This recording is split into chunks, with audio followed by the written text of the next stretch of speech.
ISKCON নিয়ে আজকে একজন আইনজীবী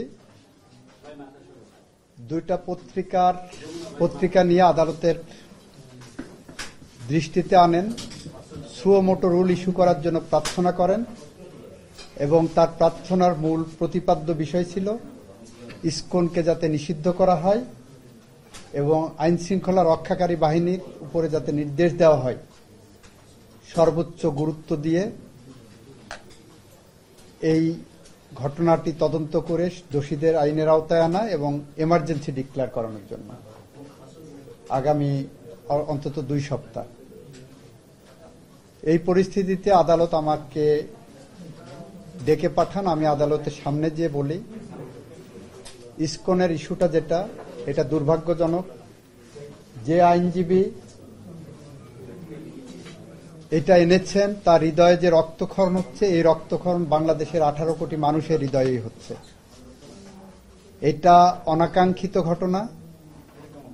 এই ঘটনা একটি ক্রিমিনাল অফেন্স। সরকার গুরুত্ব সহকারে এই ঘটনাটিকে দেখছেন এবং এইটার যথাযথ আইনি পদক্ষেপ সরকার নেবেন।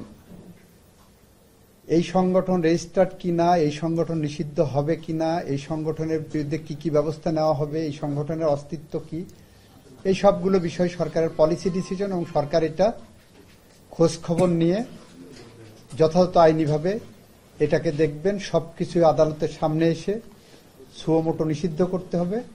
এই প্রক্রিয়ার সাথে আপনাদের জুডিশিয়াল রিভিউয়ের যে অ্যাকশন, সেটা যাওয়া উচিত না বলে আমি মনে করি। এটা সাংবিধানিক আইনের সাথে কতটুকু যাবে সেটাও আমাদের বিবেচনা করতে হবে, আমাদের দেখতে হবে। এই কারণে এই রুলটা বা এই নির্দেশনাটা এখন প্রয়োজন আছে বলে মনে করছি না। এটা প্রিম্যাচিউর।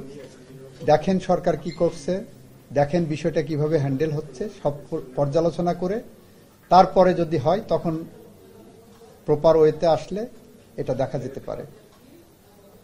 আদালত অ্যাপারেন্টলি মনে হলো যে আমাদের বক্তব্যে সন্তুষ্ট।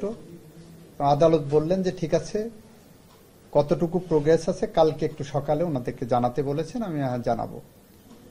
এই আজকের ঘটনা।